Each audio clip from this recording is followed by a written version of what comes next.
अस्सलाम वालेकुम। आज हम करेंगे एक्सरसाइज 1.2। एक्सरसाइज 1.2 में हमारे पास क्या है, from the following matrices identify unit matrices, row matrices, column matrices and null matrices. हमने जो मैट्रिसेस नीचे दिए गए हैं क्वेश्चन नंबर 1 में, उनमें डिसाइड करना है कौन सा यूनिट मैट्रिसेस है, कौन सा रो है, कौन सा कॉलम है और कौन सा नल है।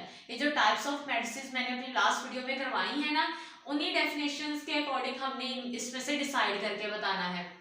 ठीक है, यूनिट मैट्रिक्स कौन सा होता है? यूनिट मैट्रिक्स जिसे आइडेंटिटी मैट्रिक्स का भी नाम देते हैं। यूनिट मैट्रिक्स हमारे पास क्या होता है, जिसमें डायगोनल एंट्रीज 1 1 होती हैं। रो मैट्रिक्स क्या होता है, जिसमें ओनली 1 रो हो। कॉलम मैट्रिक्स क्या होता है, जिसमें ओनली 1 कॉलम हो। नल मैट्रिक्स क्या होता है, जिसकी सारी की सारी एंट्रीज 0 हो। ठीक है, जैसे कि फर्स्ट मैट्रिक्स ए है हमारे पास, उसमें क्या दिया गया है, 0 0 0 0। जितनी भी एंट्रीज अंदर मौजूद है उस मैट्रिक्स में सारी की सारी एंट्रीज 0 है, तो ये क्या हो जाएगा हमारे पास, नल मैट्रिक्स। ठीक है, बस ओनली यहाँ पे राइट करना है कि या ये हमारे पास क्या है, ये नल मैट्रिक्स है। आगे देखिए बी में क्या है, 2 3 4, तो इसमें देखा जाए ओनली 1 रो है, तो ये हमारे पास क्या कहलाएगा, रो मैट्रिक्स। बस ऐसे आइडेंटिफाई करके इनके नीचे नेम लिखते जाने हैं। ये हमारे पास नेक्स्ट सी है। सी में देखिए हमारे पास 1 2 3 रोज है, तो ये रो मैट्रिक्स तो नहीं है, नल भी नहीं है क्योंकि सारी एंट्रीज 0 नहीं है। ठीक है, यूनिट मैट्रिक्स, तो यूनिट मैट्रिक्स के लिए पहले स्क्वायर मैट्रिक्स का होना जरूरी है, जिसमें रोज और कॉलम की तादाद बराबर होती है। वो स्क्वायर मैट्रिक्स होगा तो आगे unit, identity, diagonal, scalar check करते हैं। अच्छा, इसमें क्या है, वर्टिकल वे में मतलब ओनली 1 कॉलम है, तो ये हमारे पास होगा कॉलम मैट्रिक्स। ये डी देखें, डी में हमारे पास क्या है, सारी एंट्री 0 नहीं है, ये नल नहीं है। इसमें हमारे पास 2 रोज हैं, 2 कॉलम है। अगर तो 1 रो होती तो रो मैट्रिक्स बोल देते, अगर 1 कॉलम होता तो कॉलम मैट्रिक्स बोल देते। ना ये नल है, ना ये रो है, ना ही ये कॉलम है। अच्छा, यहाँ पे 2 रोज 2 कॉलम है, इसका मतलब रोज और कॉलम की तादाद इक्वल है, ये है स्क्वायर मैट्रिक्स। और स्क्वायर मैट्रिक्स में ये देखें, ये जो डायगोनल एंट्रीज हैं वो सेम है और 1 है। जब डायगोनल एंट्रीज सेम होती हैं तो वो स्केलर मैट्रिक्स होता है, लेकिन वहीं पर डायगोनल एंट्रीज सेम होने के साथ साथ 1 हो, दोनों ही 1 है, तो ये यूनिट या फिर आइडेंटिटी मैट्रिक्स कहलाता है। आप यहाँ पे यूनिट मैट्रिक्स राइट कर सकते हो या फिर आइडेंटिटी मैट्रिक्स राइट कर सकते हो। नेक्स्ट हमारे पास ई है। ई में सिर्फ एक ही एंट्री है, वो है 0। तो मतलब जितनी भी एंट्री हो, 1 हो, 2 हो, 3 हो, 4 हो, जितने भी एलिमेंट्स मौजूद हो वो सारे के सारे अगर 0 हो तो उसे बोला जाता है नल मैट्रिक्स। यहाँ पे एफ में देख लें, एफ में हमारे पास क्या है, ये सारी एंट्री 0 नहीं है तो ये नल नहीं है। इसमें रो 3 है तो ये रो मैट्रिक्स भी नहीं है। इसमें ओनली 1 कॉलम है तो ये है कॉलम मैट्रिक्स।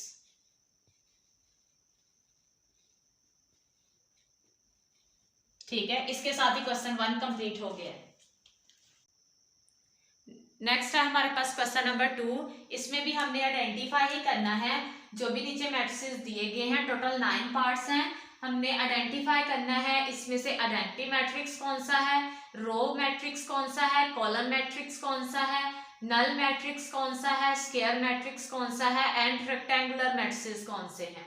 ठीक है, आइडेंटिटी मैट्रिक्स जिसके डायगोनल एंट्रीज 1 1 होती हैं, रो मैट्रिक्स जिसमें ओनली 1 रो हो, कॉलम मैट्रिक्स जिसमें ओनली 1 कॉलम हो, नल मैट्रिक्स जिसमें सारी की सारी एंट्रीज 0 हो, स्क्वायर मैट्रिक्स जिसमें रोज और कॉलम की तादाद इक्वल हो, रेक्टेंगुलर मैट्रिक्स जिसमें रोज और कॉलम की तादाद इक्वल ना हो। अच्छा, ये फर्स्ट पार्ट है हमारे पास, ये जो दिया गया इसमें सारी एंट्री 0 नहीं है, मतलब ये नल नहीं है। ठीक है, इसमें 2 रोज है तो ये रो मैट्रिक्स भी नहीं है, इसमें 3 कॉलम्स है तो ये कॉलम मैट्रिक्स भी नहीं है। ठीक है, और इसकी डायगोनल एंट्रीज ये नहीं है। ठीक है, अच्छा, इसमें रोज की तादाद है 2 और कॉलम की तादाद है 3, इसका ऑर्डर है 2/3, मतलब इसमें रोज और कॉलम की तादाद इक्वल नहीं है, तो ये है रेक्टेंगुलर मैट्रिक्स। ठीक है, ये है हमारे पास रेक्टेंगुलर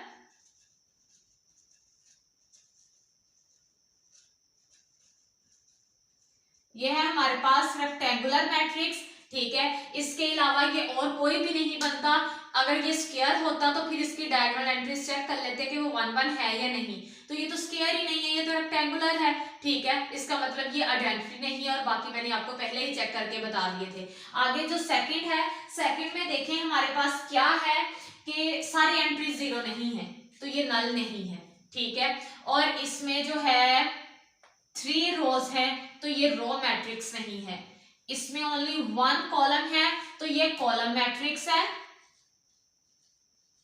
वो साथ राइट करेंगे, ये कॉलम मैट्रिक्स है। अच्छा, उसके साथ ये सारे चेक करने ना, तो एक ही मैट्रिक्स पे वो सारी चेक करनी है कि ये कौन कौन सा हो सकता है। अच्छा, इसमें 3 रोज हैं, 1 कॉलम है, तो 3 रोज 1 कॉलम, रोज और कॉलम की तादाद इक्वल नहीं है, तो ये रेक्टेंगुलर मैट्रिक्स है।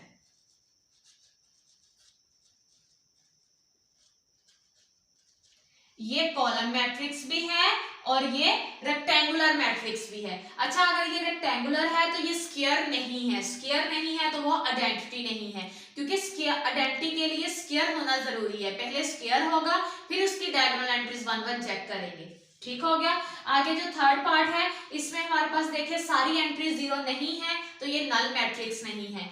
इसमें 2 रोज है, तो ये रो मैट्रिक्स नहीं है। इसमें 2 कॉलम है, तो ये कॉलम मैट्रिक्स नहीं है।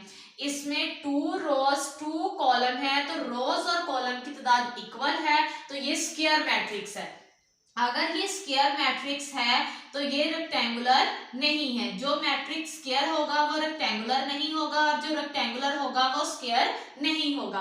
अब ये मैट्रिक्स स्क्वायर है, तो फिर देख लेना है क्या ये आइडेंटिटी बनता है या नहीं। आइडेंटिटी के लिए ये जो डायगोनल एंट्रीज है वो 1 1 और नॉन डायगोनल 0 होनी चाहिए। ऐसा तो कुछ भी नहीं है, तो ये सिर्फ और सिर्फ स्क्वायर मैट्रिक्स है। नेक्स्ट हमारे पास है 4 पार्ट। 4 पार्ट में देखें हमारे पास इसमें सारी एंट्रीज 0 नहीं है, तो ये नल मैट्रिक्स नहीं है, ठीक है।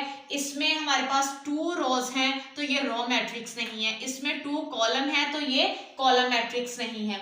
अच्छा, इसमें हमारे पास क्या है, 2 रोज हैं, 2 कॉलम है, रो और कॉलम की तादाद इक्वल है, तो ये भी स्क्वायर मैट्रिक्स है। अगर ये स्क्वायर मैट्रिक्स है तो ये रेक्टेंगुलर नहीं होगा। अच्छा, अब ये स्क्वायर मैट्रिक्स हमारे पास बन गया है। स्क्वायर है तो अब इसको चेक कर लेना है क्या इसकी डायगोनल एंट्रीज 1 1 है। ये इसकी डायगोनल एंट्रीज हैं, वो 1 1 है। नॉन डायगोनल 0 है, तो इसका मतलब ये स्क्वायर मैट्रिक्स के साथ साथ आइडेंटिटी मैट्रिक्स भी है, ठीक हो गया। आगे हमारे पास क्या है, इसका नेक्स्ट है 5th पार्ट। 5th पार्ट में हमने वही चीजें चेक करनी है। सारी एंट्रीज 0 नहीं है, तो ये नल मैट्रिक्स नहीं है। नल मैट्रिक्स को 0 मैट्रिक्स भी बोल सकते हैं, ठीक है। और इसमें हमारे पास कितने रोज हैं, 3, तो ये रो मैट्रिक्स नहीं है। इसमें कॉलम 2 है, तो ये कॉलम मैट्रिक्स भी नहीं है। अच्छा, इसमें 3 रोज और 2 कॉलम है, तो रोज और कॉलम की तादाद इक्वल नहीं है, तो ये रेक्टेंगुलर मैट्रिक्स है। अब अगर ये रेक्टेंगुलर मैट्रिक्स है तो ये स्क्वायर मैट्रिक्स नहीं होगा। स्क्वायर मैट्रिक्स नहीं होगा तो हम इसे आइडेंटिटी के लिए चेक नहीं करेंगे, ठीक हो गया। आगे नेक्स्ट हमारे पास 6 पार्ट है। 6 पार्ट में हमारे पास सारी एंट्रीज 0 नहीं है, तो ये नल मैट्रिक्स नहीं है। इसमें ओनली 1 रो है, तो ये रो मैट्रिक्स है। इसमें कॉलम 3 है, तो ये कॉलम मैट्रिक्स नहीं है, ठीक हो गया। इसमें 1 रो और 3 कॉलम है, रोज और कॉलम की तादाद इक्वल नहीं है, तो ये रेक्टेंगुलर मैट्रिक्स भी है। अब अगर ये रेक्टेंगुलर मैट्रिक्स है तो इसका मतलब है ये स्क्वायर नहीं है। अगर ये स्क्वायर नहीं है तो हम इसे आइडेंटिटी के लिए चेक नहीं करेंगे।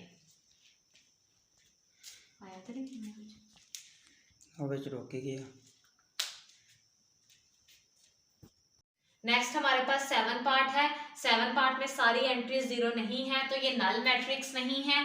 इसमें हमारे पास क्या है, 3 रोज हैं, तो ये रो मैट्रिक्स नहीं है। इसमें 1 कॉलम मतलब ओनली 1 कॉलम है, तो ये हमारे पास क्या है, कॉलम मैट्रिक्स है।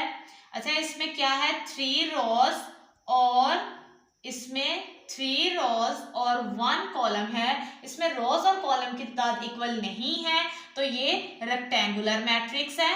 अब अगर ये रेक्टेंगुलर मैट्रिक्स है तो ये स्क्वायर मैट्रिक्स नहीं होगा, और जब ये स्क्वायर मैट्रिक्स नहीं होगा तो हम इसे आइडेंटिटी के लिए चेक नहीं करेंगे। इसमें सारी एंट्री, नेक्स्ट पार्ट है 8, इसमें सारी एंट्री 0 नहीं है तो ये नल मैट्रिक्स नहीं है। अब इसमें हमारे पास कितनी रोज है?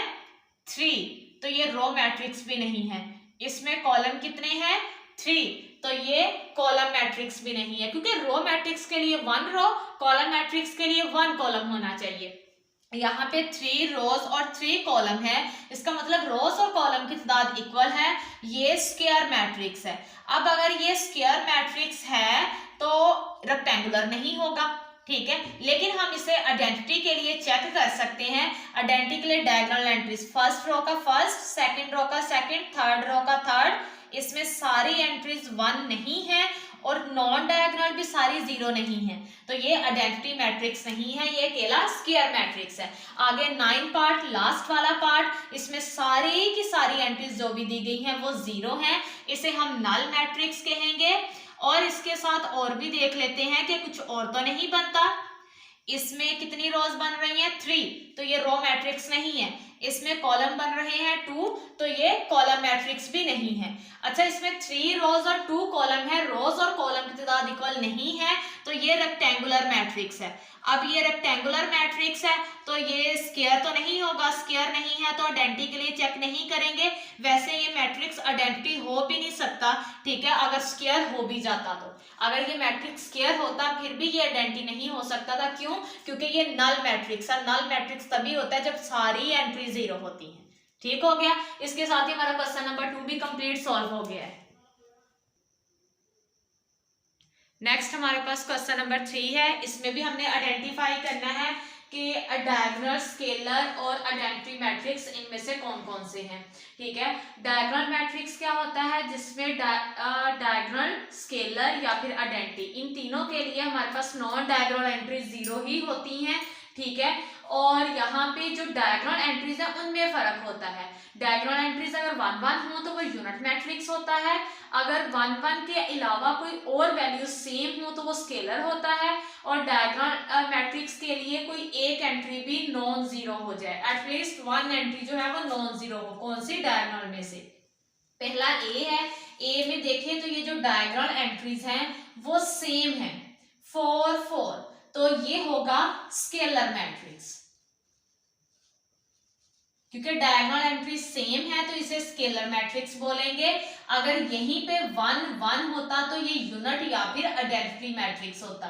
1 और 0 के अलावा कोई और एलिमेंट सेम होगा तो वो स्केलर मैट्रिक्स होगा। ये मैंने अपनी डेफिनेशन में अपने लास्ट वीडियो में समझाया है। आगे बी मैट्रिक्स है हमारे पास। इसमें ये जो डायगोनल एंट्रीज है ना तो ये 1 1 है तो ये आइडेंटिटी मैट्रिक्स या फिर यूनिट मैट्रिक्स नहीं है, ना ही उसके अलावा ये सेम है तो ये स्केलर भी नहीं है, तो फिर ये हमारे पास क्या है? ये डायगोनल मैट्रिक्स है। डायगोनल मैट्रिक्स की हमने डेफिनेशन यही की थी कि ये जो डायगोनल एंट्रीज हैं वो सारी 0 ना हो। जैसा कि यहाँ पे डायगोनल एंट्रीज कितनी है? 2, तो इसमें से कोई एक 0 हो सकती है, ये दोनों 0 नहीं हो सकती। ये हमारे पास कहलाएगा डायगोनल मैट्रिक्स। अब यहाँ पे देखें, नेक्स्ट हमारे पास सी मैट्रिक्स है। अब ये सी मैट्रिक्स में ये जो डायगोनल एंट्रीज हैं ये सेम है, लेकिन ये क्या है? ये 1 1 है। ठीक है, तो ये डायगोनल एंट्रीज हमारे पास सेम है। अच्छा, जब मैंने आपको लास्ट अपने टाइप्स ऑफ मैट्रिसेस बताई थी उसमें एक नोट भी आता है, ठीक है, वो चीज भी आप लोगों ने याद रखनी है कि जो मैट्रिक्स हमारे पास स्केलर होगा या जो मैट्रिक्स हमारे पास आइडेंटिटी होगा, हर स्केलर मैट्रिक्स, हर आइडेंटिटी मैट्रिक्स डायगोनल मैट्रिक्स भी कहलाता है। हर स्केलर मैट्रिक्स और हर आइडेंटिटी मैट्रिक्स हमारे पास डायगोनल मैट्रिक्स कहलाता है, लेकिन हर डायगोनल मैट्रिक्स जरूरी नहीं है कि वो स्केलर भी हो या फिर आइडेंटिटी भी हो। जैसा कि ये मैंने ए में बताया कि ये क्या है? ये स्केलर मैट्रिक्स है, और जो स्केलर मैट्रिक्स होता है वो डायगोनल मैट्रिक्स भी होता है। ठीक है, वो डायगोनल मैट्रिक्स भी होता है। क्यों है ये डायगोनल मैट्रिक्स? क्योंकि ये देखिए, इसकी ये जो डायगोनल एंट्रीज है वो 0 नहीं है, सारी 0 नहीं है। ठीक है, तो ये स्केलर मैट्रिक्स भी है, ये डायगोनल मैट्रिक्स भी है। आगे सेकंड में देखें तो यहाँ पे ये हमारे पास ये डायगोनल मैट्रिक्स है। तो मैंने कहा स्केलर और आइडेंटिटी डायगोनल होते हैं, लेकिन डायगोनल जरूरी नहीं है कि वो स्केलर भी हो या फिर आइडेंटिटी भी हो। जैसा कि ये डायगोनल मैट्रिक्स है, लेकिन ये स्केलर नहीं हो सकता। स्केलर होने के लिए उसकी ये एंट्रीज का सेम होना जरूरी है। ठीक है, ये स्केलर नहीं है, ये आइडेंटिटी भी नहीं हो सकता, क्योंकि उसके लिए ये एंट्रीज का 1 1 होना जरूरी है। ठीक है, नेक्स्ट हमारे पास ये सी है। सी में देखें ये जो डायगोनल एंट्रीज हैं ये क्या है, ये 1 1 है। अच्छा, डायगोनल एंट्रीज अगर 1 1 हो तो उसे आइडेंटिटी या फिर यूनिट मैट्रिक्स बोलते हैं। ठीक हो गया। और इस 1 के अलावा कोई सेम हो तो स्केलर बोल सकते हैं। और अभी मैंने आपको बताया कि हर आइडेंटिटी मैट्रिक्स क्या होता है, डायगोनल मैट्रिक्स कहलाता है। क्यों? क्योंकि उसमें जो डायगोनल एंट्रीज हैं वो सारी की सारी 0 नहीं है। ठीक हो गया। आगे नेक्स्ट है हमारे पास डी। डी में ये जो डायगोनल एंट्रीज है ये क्या है, एक 3 है और एक 0 है। अच्छा, ये 1 1 नहीं है तो ये आइडेंटिटी मैट्रिक्स नहीं है, और ये सेम भी नहीं है तो ये स्केलर भी नहीं है। ठीक है, और इसके डायगोनल एंट्रीज जो हैं वो एक 0 है, दूसरी 0 नहीं है, मतलब सारी 0 नहीं है, तो ये डायगोनल मैट्रिक्स है। और डायगोनल मैट्रिक्स जरूरी नहीं होता कि वो आइडेंटिटी या फिर स्केलर हो, ये सिर्फ डायगोनल मैट्रिक्स ही है। नेक्स्ट हमारे पास ई मैट्रिक्स है। ई तो पहले सॉल्व करने वाला है, तो पहले इसे सॉल्व कर लेते हैं। ई में हमें क्या दिया हुआ है, ई ऐसे ही पहले लिख लेते हैं। आगे देखें तो यहाँ पे हमारे पास क्या है, 5 - 3। 5 में से 3 माइनस करें तो क्या आ जाएगा, 2। ये 0 ऐसे ही रहेगा, ये 0 भी ऐसे ही रहेगा। 1 + 1, 1 में 1 ऐड करें तो क्या हो जाएगा, 2। ठीक है, ये ई मैट्रिक्स हमारे पास बन गया है। और ये ई मैट्रिक्स में ये जो डायगोनल एंट्रीज हैं ये क्या है, दोनों 2 2, ये दोनों सेम है, डायगोनल एंट्रीज सेम है, तो इसका मतलब ये हमारे पास क्या है, ये स्केलर मैट्रिक्स है। ठीक है, डायगोनल एंट्री सेम तो ये स्केलर मैट्रिक्स है। अच्छा, ये जो डायगोनल एंट्री सेम है ये 1 1 नहीं है। 1 1 होती तो ये आइडेंटिटी मैट्रिक्स होता। 1 1 के अलावा कोई वैल्यू सेम हो जाए तो उसे स्केलर मैट्रिक्स बोलते हैं, और जो स्केलर मैट्रिक्स होता है वो हमेशा डायगोनल मैट्रिक्स भी होता है। ठीक है, क्यों? क्योंकि इसमें जो डायगोनल एंट्रीज हैं वो सारी 0 नहीं है, मतलब ऐसे यहाँ पे कोई भी 0 नहीं है। इसके साथ ही हमारा क्वेश्चन नंबर 3 भी कंप्लीट सॉल्व हो गया है। नेक्स्ट हमारे पास क्वेश्चन नंबर 4 है। क्वेश्चन नंबर 4 में क्या है, find negative of matrices A, B, C, D and E when. नीचे हमें मैट्रिसेस दिए गए हैं, हमने उसका नेगेटिव मैट्रिक्स फाइंड करना है। तो किसी भी मैट्रिक्स का नेगेटिव मैट्रिक्स कैसे फाइंड करते हैं, मैंने डेफिनेशन में लास्ट वीडियो में इसकी टाइप्स में समझाया था, मैट्रिसेस की टाइप्स में। ठीक है, ये जो A है इसके साथ में माइनस लगा लूंगी, ये शो करेगा कि नेगेटिव मैट्रिक्स ऑफ A हो गया है। और ये जो इसकी एंट्रीज है इनके साइन चेंज कर दूंगी, यहाँ 1 के साथ कुछ नहीं है तो मैं -1 कर दूंगी। 0 के साथ कभी कोई साइन नहीं आता, ना प्लस का ना माइनस का। ये जो -1 है मैं इसे +1 कर दूंगी, ये इसका आंसर आ गया। ऐसे ही बी मैट्रिक्स है, उसका नेगेटिव फाइंड करना है तो बी के साथ माइनस लगा लूंगी। ठीक है, और उसकी जितनी भी एंट्रीज है सबके साइन चेंज कर दूंगी। 3 प्लस का है वो माइनस का हो जाएगा, ये 1 माइनस का है ये प्लस का हो जाएगा, ये 2 के साथ कोई साइन नहीं मतलब प्लस है, ये माइनस का हो जाएगा। यहाँ 1 के साथ कोई साइन नहीं है मतलब प्लस है, ये भी माइनस का हो जाएगा, और ये इसका आंसर आ गया है।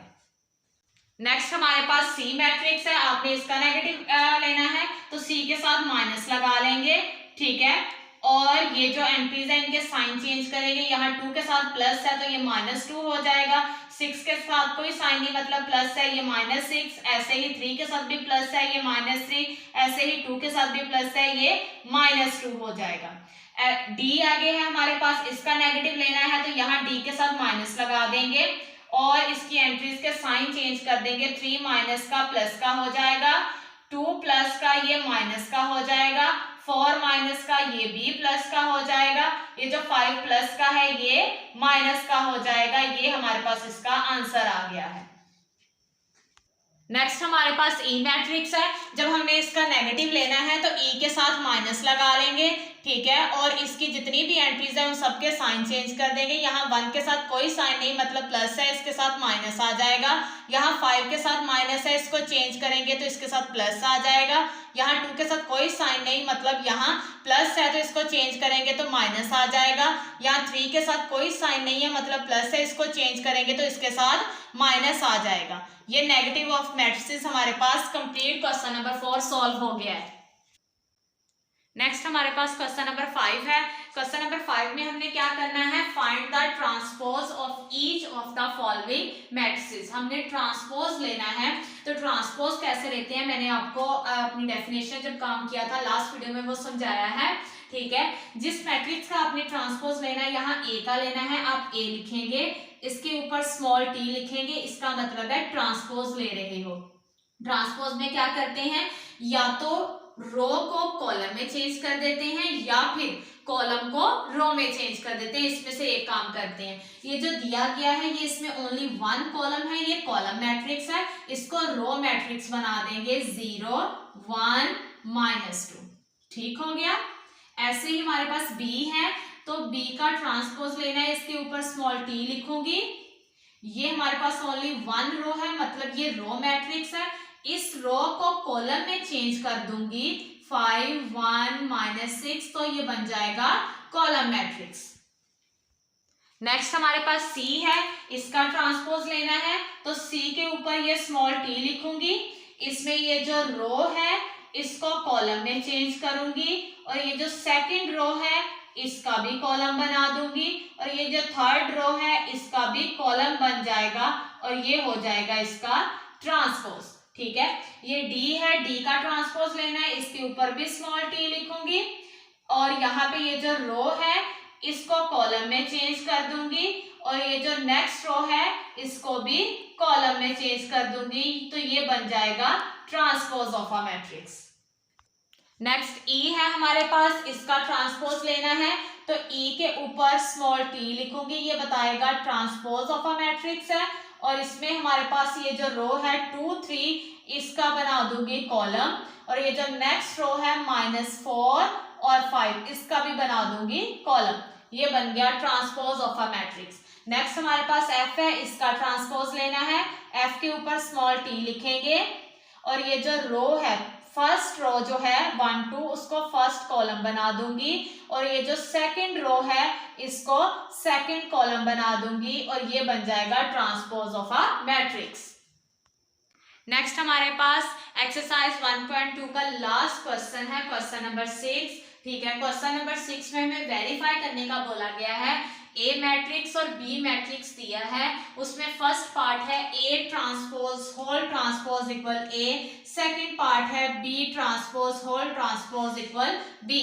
हमने वेरीफाई करना है, लेफ्ट इक्वल राइट निकालनी है, left side equal right side के लेके आनी है, ठीक है। तो हम क्या करेंगे, फर्स्ट पार्ट पहले सॉल्व कर लेते हैं, उसमें हमारे पास लेफ्ट साइड क्या है, लेफ्ट साइड ले लूंगी और राइट निकाल लूंगी। लेफ्ट साइड है ए ट्रांसपोज और होल ट्रांसपोज, ठीक है। हमारे पास स्मॉल ब्रैकेट है, पहले स्मॉल ब्रैकेट लगा लेंगे, फिर है ए एक मैट्रिक्स है, वो क्या है, उसमें एंट्रीज 1 2 0 1, और ए के ऊपर क्या है टी, तो ए एक मैट्रिक्स है उसके ऊपर टी लगा लेंगे, फिर है small bracket close, small bracket close कर लूंगी, फिर है बाहर टी, उसके ऊपर भी टी लिख लूंगी। अब ये जो हमारे पास ये स्मॉल ब्रैकेट किस लिए आई है, क्योंकि डबल टी है, जब ये वाला टी इसके ऊपर से खत्म होगा तो स्मॉल ब्रैकेट खत्म हो जाएगी। ये टी कैसे खत्म होगा, टी मतलब ट्रांसपोज, ट्रांसपोज ये रो जो है इसको कॉलम में चेंज कर देंगे, ठीक है। तो ये वाला टी खत्म हो गया, तो जब ये टी खत्म हो गया, एक टी खत्म हो गया है, तो स्मॉल ब्रैकेट खत्म हो जाएगी, और ये जो बाहर वाला टी है डायरेक्ट इसके ऊपर आ जाएगा, ठीक है। और इस टी को भी खत्म करने के लिए हमें ट्रांसपोज लेना पड़ेगा। ट्रांसपोज मतलब ये जो रो है इसको कॉलम में चेंज कर देंगे, ये जो सेकंड रो है इसको सेकंड कॉलम बना देंगे। अब ये देखें तो ये हमारे पास वही मैट्रिक्स बन गया जिससे हमने काम स्टार्ट किया था, 1 2 0 1 1 2 0 1, ये तो मैट्रिक्स ए है, ये मैट्रिक्स ए है, और यही हमारी राइट साइड है। मैंने लेफ्ट हैंड साइड ली है और हमारे पास आ गया है राइट साइड निकल आई है। लास्ट पे मेंशन कर देंगे, हेंस साबित हो गया, मतलब हमने वेरीफाई कर दिया कि ट्रांसपोज एक मैट्रिक्स है, उसके ट्रांसपोज का ट्रांसपोज लें, आंसर उसी मैट्रिक्स के इक्वल आ जाता है। नेक्स्ट हमारे पास है सेकंड पार्ट, वो भी बिल्कुल सेम वैसा ही है जैसे पार्ट 1 अभी करवाया है मैंने, ठीक है। सेकंड पार्ट में हमारे पास क्या होगा, मैं इसकी लेफ्ट हैंड साइड ही ले लूंगी। लेफ्ट हैंड साइड हमारे पास क्या है, बी ट्रांसपोज, और ये उसका होल ट्रांसपोज, ठीक है। ये हमारे पास स्मॉल ब्रैकेट है, इसको लगा लेंगे, फिर है ये बी लिख लेंगे 1 1 2 0। ये बी एक मैट्रिक्स है, इसको लिख लिया है। बी के ऊपर टी है, वो टी लगा लिया है। फिर ये है स्मॉल ब्रैकेट, ये स्मॉल ब्रैकेट लगा ली है, और बाहर टी वो लिख दिया है। तो पहले ये अंदर वाला टी खत्म होगा, ये टी खत्म तभी होगा जब हम इसका ट्रांसपोज लेंगे। ये जो रो 1 है इसको कॉलम 1 में चेंज कर दिया है, और ये जो रो 2 है इसको कॉलम 2 में चेंज कर दिया है। ये डबल टी था, इसीलिए ये स्मॉल ब्रैकेट लगी हुई थी। अब मैंने ये वाला टी खत्म किया है, तो स्मॉल ब्रैकेट खत्म हो जाएगी, बचेगा एक टी, वो टी डायरेक्ट इसके ऊपर आ जाएगा। और ये टी का मतलब भी ट्रांसपोज ही है, तो ये इसको जब खत्म करना है तो ये जो रो है ये कॉलम में चेंज हो जाएगी, यहाँ पे सेकंड रो भी सेकंड कॉलम बन जाएगा, ठीक है। तो ये हमारे पास वही आ गया है जिससे हमने काम स्टार्ट किया था, 1 1 2 0 1 1 2 0। हमारे पास मैट्रिक्स कौन सा है, बी, और बी ही मेरे पास क्या है, राइट साइड है। मैंने लेफ्ट हैंड साइड ली है और मेरे पास आंसर में राइट हैंड साइड आ गई है।